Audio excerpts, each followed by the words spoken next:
All right, welcome to The Explainer. Today, we're going to break down one of the most powerful social tools out there, something we all use and have used on us every single day. Praise. Is it just a nice thing we do? Or, is there something a little more strategic going on behind the scenes? Let's get into it. So, let me ask you this. Picture it. You are in a real jam.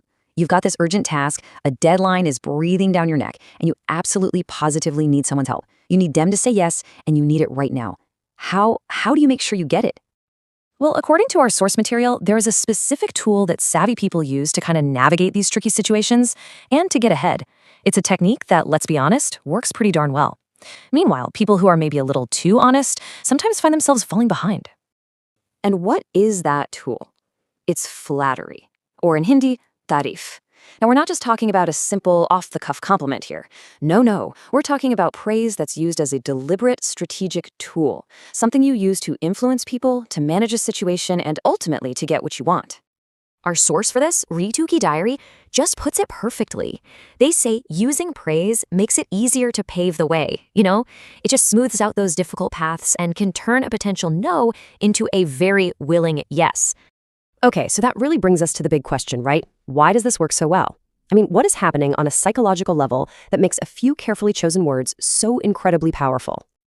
Well, the secret is actually pretty simple. It taps directly into this really basic human need we all have, the need to feel valued. When you praise someone, you're not just saying something nice. You're elevating them. You're making them feel special, important, and like they're uniquely capable. And what's so fascinating here, and what you see on this slide, is the gap between what you're thinking and what they're hearing. Your real goal might just be practical, like, I just need this test done fast. But what they hear is this incredible validation of their talent. You're literally the only person who can do this right. And that's the secret sauce. That's what makes them actually want to help you out. So, we get the why now. Let's see how this actually plays out in the real world. Our source gives us two classic examples, two common battlegrounds, you could say, where the strategy is used with expert precision every single day. All right, first up, the office. The source breaks it down into this almost clinical four-step process. Step 1, you pick your target. Step 2, you go up to them with some very specific praise, something like, hey, listen, nobody can do this the way you can. Step 3, you frame your urgent work as a huge personal favor. And then boom, step 4. What would have taken you an hour is suddenly done in 20 minutes. And just look at the payoff. Your urgent work gets finished, and it's done fast. You don't have to beg, so your own ego is totally protected. The source even points out, hey, you get to go home early and watch a movie. And maybe the craziest part, the person who just did your work for you feels good about it. So it's a win-win, at least on the surface. Now let's move to the second battleground, and this one is as old as time itself. Romance. Oh yeah, this is where strategic praise or flattery has basically been turned into an art form. Just think about classic poems and songs. The source points to these timeless lines, like this one, comparing a woman's face to the radiant moon. It's beautiful, it's powerful, it's an incredibly evocative image.